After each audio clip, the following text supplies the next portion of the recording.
आज तक रेडियो सुनता है सारा जहां।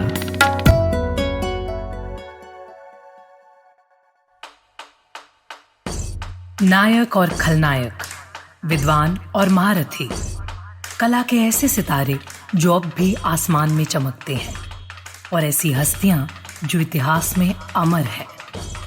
उजले व्यक्तित्व के धनी भी और स्याह पहलुओं के लोग भी। ये वो लोग जो मशहूर हैं। ये है नामी गिरामी।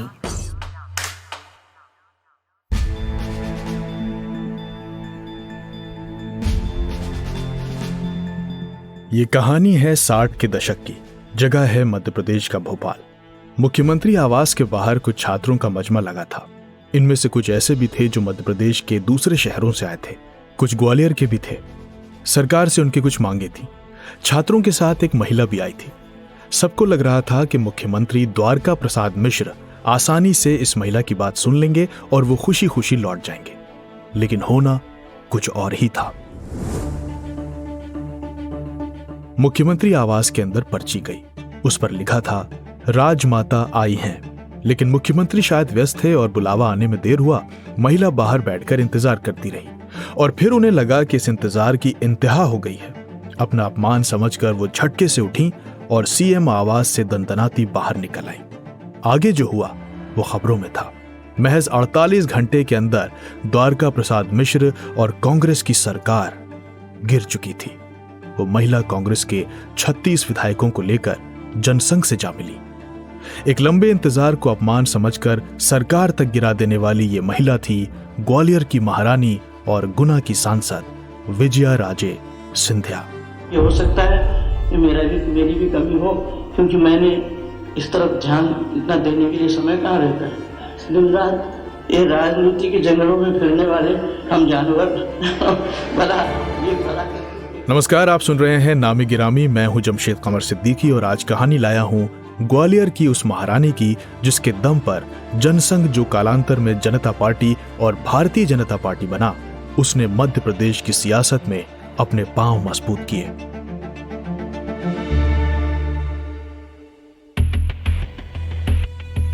मध्य प्रदेश के पूर्व विधानसभा अध्यक्ष और मंत्री डॉक्टर राजेंद्र प्रसाद शुक्ल अपनी किताब क्षितिज का विस्तार में लिखते हैं कि जब राजमाता ने सरकार गिराई, उस वक्त तब बजट सत्र चल रहा था।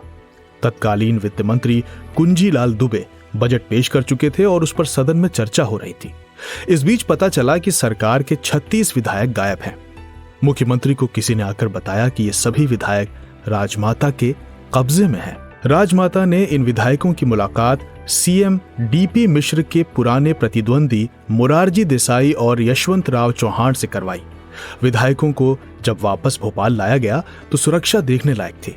राजमाता ने अपनी पूरी प्राइवेट सिक्योरिटी को ही तैनात कर दिया था। विधायक आए तो कांग्रेस के मुख्यमंत्री द्वारका प्रसाद मिश्र का गणित बिगड़ गया। उन्हें इस्तीफा देना पड़ा। यह आजकल बहुत आम हो चली रिजॉर्ट पॉलिटिक्स की शुरुआत थी, लेकिन विजया राजे सिंधिया की शुरुआत ये नहीं थी। उनकी शुरुआती जिंदगी राजनीति से बिल्कुल अलग थी। सिंधिया परिवार the house of Scindias, a saga of power, politics and intrigue नाम की किताब लिखने वाले सीनियर जर्नलिस्ट रशीद किदवई कहते हैं। देखिए, उनका संबंध विजय सिंधिया का, जो विजय राजे नाम था उनका वो वहां से नेपाल से संबंध था। और नेपाल के जो राजा का जो परिवार था, वहां के उसमें जो सामंत होते थे, उस परिवार से उनका संबंध था। वो हुआ कुछ ऐसा कि उनके नाना वगैरह का वहां उनसे कुछ विवाद हो गया और तो उनको वहां से नेपाल से निकाल दिया गया। तो वो पहले तराई में, मतलब उत्तराखंड का जो इलाका है वहां है, और उसके बाद वो सागर में आकर रहने लगे। और वो केवल संयोग था कि उनकी शादी जो थी वो जीवाजी राव महाराज, जो सिंधिया घराने के महाराजा थे, जॉर्ज सिंधिया के नाम से जाने जाते थे, उनकी शादी हुई। क्योंकि सिंधिया की शादी जो थी वो त्रिपुरा में के महाराजा घराने में होने वाली थी, वहां कुछ विवाद हो गया, उसके चलते उनकी शादी नहीं हुई। तो फिर उनके एक दरबार में एक व्यक्ति थे जो राजमाता के परिवार को भी जानते थे, विजय राजा के। तो इन्होंने, असली नाम इनका लेखा था, तो उन्होंने लेखा का प्रस्ताव उनको दिया और फिर महाराजा मिले और ये महारानी बन गई और उनको विजय राजे का नाम मिला। तो लेखा देवेश्वरी की मुलाकात ग्वालियर के महाराजा जीवाजी राव से मुंबई के ताज होटल में हुई थी। बात आगे बढ़ी तो शादी हो गई और लेखा विजयाराजे सिंधिया बन गई। लेकिन इस शादी से कोई खुश नहीं था, सिंधिया परिवार भी नहीं। यहां तक कि मराठा सरदार भी इस शादी के खिलाफ थे।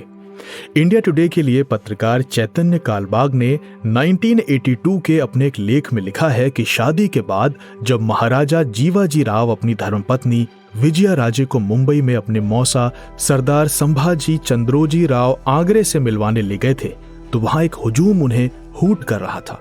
हालांकि बाद में विजयाराजे ने अपनी सूझबूझ से सारी गोटियों को सेट कर लिया। साल 1947 की शुरुआत ने ही यह साफ कर दिया था कि इस देश की हवा से गुलामी की गंध छटने वाली है। हुआ भी यही। अपने साथ बंटवारे की अमानवीय त्रासदी लिए आजादी हम तक पहुंची, लेकिन आजादी से केवल अंग्रेजी साम्राज्य का ही पतन नहीं हुआ। ये देसी रियासतें और इसके मालिक मुख्तार राजघराने के लिए भी खतरे की घंटी थी। ये पहले आम चुनावों ने यह साफ भी किया कि किस तरह देश में काम होने जा रहा है। ग्वालियर की इस राजमाता को भी उसी असुरक्षा ने सताया और वो 1957 में कांग्रेस के टिकट पर चुनाव में उतर गई। रशीद किदवाई। हुआ ये कि जब 51-52 का जो पहला स्वतंत्र भारत का चुनाव हुआ तो वहाँ भारतीय जनसंघ और हिंदू महासभा का काफी प्रभाव रहा ग्वालियर गुना क्षेत्र में। तो उससे जवाहरलाल नेहरू को लगा कि दक्षिणपंथी सोच जो है वो उसका गढ़ है। तो उन्होंने जीवाजी राव सिंधिया जो उस समय राज्य प्रमुख थे उनको तलब किया। तो जीवाजी राव खुद नहीं गए, उन्होंने उसके बदले अपनी पत्नी को भेज दिया। तो ये राजमाता गई तो उसको जवाहरलाल नेहरू ने सीधा पूछा कि महाराजा क्यों नहीं आए। तो उन्होंने कहा महाराजा व्यस्त हैं। और नेहरू जी ने वहाँ शास्त्री जी और जो उस समय देश के गृह मंत्री भी थे कैलाश नाथ काटजू वो वहाँ मौजूद थे। दोनों की मौजूदगी में उन्होंने कहा कि आपको चुनाव लड़ना है। तो बहुत उन्हें एक समस्या हुई। तो उसके बाद में वो जो थे चुनाव लड़ने के लिए 57 का उन्होंने कांग्रेस का चुनाव लड़ा। राजनेता अक्सर खुद को जनसेवक कहते हैं, मगर विजयाराजे की राजनीति इससे बिल्कुल जुदा थी। लोकतांत्रिक तरीके से जनता के लिए काम करते हुए भी आजीवन उनका ऑरा एक महारानी जैसा ही रहा और जनता भी उनको उसी सम्मान से नवाजती रही। कांग्रेस से अलग होने के बाद राजमाता ने अपना समर्थन देकर जिसे मुख्यमंत्री बनाया वो थे गोविंद नारायण। हालांकि उनका कार्यकाल 2 साल का ही रहा, लेकिन इस दौर के किस्से अब तक भोपाल की सियासी कहकहों में ठौर पाते हैं। अपनी किताब राजनीति नामा में दीपक तिवारी लिखते हैं कि मध्य प्रदेश की सियासत में गोविंद नारायण का कार्यकाल विवादित रहा। राजमाता पर सत्ता की चाबी अपने हाथ में रखने के भी आरोप लगे। हाल ही में आई एक किताब राजनीति नामा के मुताबिक गोविंद नारायण का काल बड़ी इर्रेगुलरिटीज के लिए जाना गया। राजमाता सीधे सरकार में तो नहीं थी, लेकिन उनका हस्तक्षेप लगातार जारी रहा। दीपक तिवारी लिखते हैं कि मुख्यमंत्री और अपने बीच राजमाता ने अपने खास सरदार आंद्रे को मध्यस्थ बना रखा था। गोविंद नारायण के पास जैसे ही राजमाता की फाइल आती उसे ज्यों का त्यों पास कर दिया जाता था। इसी दौर में एक फाइल और पहुंची मुख्यमंत्री दफ्तर में। अब राजमाता की फाइल थी तो ये शक भी नहीं था कि यह पास नहीं होगी, लेकिन थोड़ी ही देर बाद जब फाइल खुली तो उस पर लिखा था ऐसी की तैसी। सब हैरान कि भैया ये क्या लिख दिया सीएम साहब ने, राजमाता की फाइल पर गाली। जब बात फिर से सीएम तक पहुंची तो उन्होंने कहा कि ये कोई गाली नहीं है, इसका मतलब है एज प्रपोज्ड, यानी कि आपने जैसे लिखा वैसे माना। मुख्यमंत्री के ये नए तरीके का अप्रूवल सबके लिए ही नया था। इन सारे किस्सों और आरोपों के बावजूद एक सच ये भी है कि मध्य प्रदेश में जनसंघ को फलने फूलने की जमीन, खाद और पानी राजमाता ने ही दिया। सीनियर जर्नलिस्ट राहुल नरोना को सुनिए। जनसंघ को बनाने में राजमाता विजयाराजे सिंधिया का डेफिनेटली एक रोल रहा है। और ये रोल किस किस्म का था, एक शीर्ष के आइडियोलॉग की तरह था। ये काफी हद तक जो आपको आज ऑप्युलेंस और राजनीति में पैसा नजर आता है, ये तो जनसंघ में बिल्कुल नहीं होता था। तो उस समय इलेक्शंस को फाइनेंस करना, गाड़ियां लगाना चुनाव के लिए, बहुत सारी चीजें विजयाराजे सिंधिया जी ने जनसंघ के लिए करी। विजयाराजे सिंधिया की जिंदगी का एक सिरा और है जिसे ना पकड़ा जाए तो शायद उनकी जिंदगी पूरी ना समझ आए। वो है उनके बेटे माधवराव सिंधिया से उनका गहरा मतभेद। और ये तनाव इतना गहरा था कि कहा जाता है कि महारानी ने अपनी वसीयत में लिख दिया था कि माधवराव मेरा अंतिम संस्कार नहीं करेंगे। इस तनाव की बड़ी वजह थे सरदार आंग्रे, जो राजमाता के तो खासम खास थे लेकिन माधवराव को खासे नापसंद थे। इंडिया टुडे के लिए पत्रकार एनके सिंह ने 1991 में लिखा था कि उनसे हुई बातचीत में माधवराव ने बताया कि 1972 से यह सब शुरू हुआ, जब वो जनसंघ छोड़ना चाहते थे, लेकिन राजमाता अड़ी हुई थी।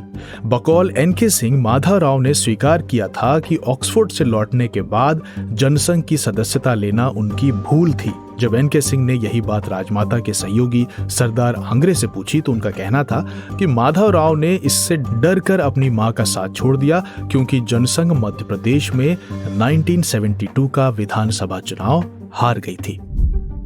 रशीद किदवई ने लिखा है कि माधवराव सिंधिया को इस बात पर भी एतराज था कि सिंधिया परिवार के धन को बेतरतीब ढंग से राजनीति में खर्च किया जा रहा है। रशीद किदवई लिखते हैं, माधवराव के नजदीकी दोस्तों की बात मानी जाए तो युवा महाराज को इस बात से बहुत धक्का पहुंचा था कि जय विलास राजमहल से धन और जेवर गायब होते जा रहे हैं और उनको शक था सरदार आंग्रे पर, जबकि उनकी मां इससे बिल्कुल भी इत्तेफाक नहीं रखती थी। माधवराव इस बात से भी नाराज थे कि राजमाता ने मुंबई और दूसरी जगहों पर सिंधिया परिवार की संपत्ति को औने पौने दामों में बेच दिया। माधवराव सिंधिया का यह दावा था कि इन सौदों में आंग्रे का हाथ था और उन्हें इनमें कमीशन मिलता था। दूसरी ओर राजमाता इन रिश्तों में दरार लाने के लिए माधवराव सिंधिया की पत्नी माधवी राजे को जिम्मेदार मानती थी। उन्होंने एक बार कहा भी था कि एक समय माधवराव को सबके सामने मेरे जूते तक उठाने में कोई हिचक नहीं थी, लेकिन उनकी पत्नी को उनसे मेरी नजदीकी बर्दाश्त नहीं थी। वो नहीं चाहती थी कि मेरा बेटा मेरी सेवा करे। माँ बेटे के ये रिश्ते इतने बिगड़ चुके थे कि जिस महल में माधवराव रहते थे, विजयाराजे ने उनसे 1 रुपया सालाना किराया देने को भी कह दिया था। रशीद किदवई। लेकिन इमरजेंसी के बाद जब मैं बताया कि वो माधवराव नेपाल चले गए थे और फिर माधवराव जब वापस आए तो उनकी संजय गांधी से दोस्ती हो गई थी और वो 77 का चुनाव जीते कांग्रेस के समर्थन से, और तब उनके रास्ते बिल्कुल अलग हुए। तो माधवराव का आकलन ये था कि राजमाता का जो है संघ परिवार, खासतौर से भारतीय जनसंघ जो है वो उनका दोहन करता है कि उनसे, क्योंकि राजमाता संपन्न थी, उनसे पैसे लेकर के, जमीन जायदाद और संपत्ति लेकर के वो भारतीय जनसंघ को फंड करती थी और इसीलिए उनका भारतीय जनसंघ में इतना मान सम्मान था। तो जो माधवराव सिंधिया जो थे, जो उनके उत्तराधिकारी थे, उनको लगता था कि महारानी जो है वो खजाना लुटा रही है अपने राजनीति के लिए और दूसरे लोग राजनीति के नाम पे अपना उल्लू सीधा कर रहे हैं। तो ये एक बड़ा विवाद का विषय। साल 1980 में राजमाता ने राजनीति में एक भयंकर पराजय का मुंह देखा। माधवराव सिंधिया को डर था कि कांग्रेस से लड़ने पर उन्हें नुकसान हो सकता है। उन्होंने 1980 का चुनाव ग्वालियर से एक निर्दलीय के तौर पर लड़ा। उधर राजमाता को इंदिरा गांधी के खिलाफ लड़ने के लिए रायबरेली जाना था। हालांकि राजनीतिक विरोध के बावजूद उन्होंने ग्वालियर के लोगों से महल को चुनने की अपील की।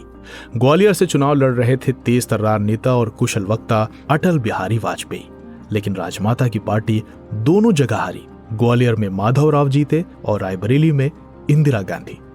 माधवराव ने अटल बिहारी वाजपेयी के खिलाफ बहुत बड़े अंतर से ग्वालियर में जीत दर्ज की, लेकिन रायबरेली में राजमाता को इंदिरा गांधी के हाथों करारी हार का सामना करना पड़ा। हालांकि ये भी सच है कि अपने अंतिम दिनों में राजमाता माधवराव के ही करीब थीं।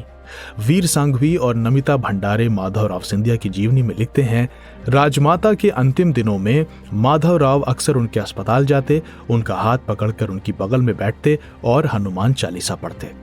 बीजेपी नेता और कई बार राजस्थान की सीएम रह चुकी वसुंधरा राजे ने भी बाद में कई मौकों पर याद किया है कि किस तरह माधवराव की आवाज सुनते ही राजमाता की आंखों में चमक आ जाती थी। सियासतदान जनता को क्या देकर गए, उनके लिए क्या किया, ये नेताओं के जीवन काल का सबसे अहम सवाल होता है। राहुल नरोना इसी सवाल के जवाब में कहते हैं, विजयाराजे सिंधिया जी ने वेरी इंटरेस्टिंगली कभी कोई पद नहीं लिया और कोई ऑफिस नहीं लिया। इवन ये जो संवित सरकार बनी थी उसमें भी वो चीफ मिनिस्टर नहीं बनी, चीफ मिनिस्टर नारायण सिंह जी बने जैसा मैंने बताया। और उसके बाद के वर्षों में 1980s में जब बीजेपी एक्चुअली ग्रो कर रही थी तो उसमें विजयाराजे सिंधिया जी का काफी योगदान रहा। अटल बिहारी वाजपेयी जी जो ग्वालियर से जिनका बहुत जुड़ाव था, उनको वहां से चुनाव लड़वाना और उस समय उस तरह की तमाम चीजें उनके सामने ही हुई। और वो सांसद रही गुना से 89 में, 91 में, 96 में, 98 तक जो उनका आखिरी चुनाव लड़ा गया, बट उन्होंने कोई पद नहीं लिया। सागर के नेपाल हाउस से निकली लेखा देवेश्वरी रजवाड़ों से कब सियासी अखाड़ों की धुरंधर बनकर राजमाता विजयाराजे सिंधिया कहलाएंगी, ये किसने सोचा होगा। आज सिंधिया खानदान के लोग 2 अलग अलग सूबों की सियासत को कंट्रोल करते हैं, मजबूत पैठ और पकड़ रखते हैं, और सियासत में ये सफलता इन्हें जिस रोशनी से मिली है उसकी लौ विजयाराजे सिंधिया ने जलाई थी।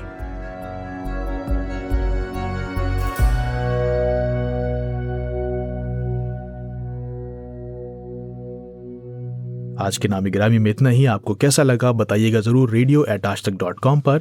आज के नामी गिरामी को प्रोड्यूस किया है रोहित अनिल त्रिपाठी ने। साउंड मिक्सिंग कर रहे थे हमारे साथी कपिल देव सिंह। मेरा नाम है जमशेद कमर सिद्दीकी। दीजिए इजाजत, सुनते रहिए आज तक रेडियो।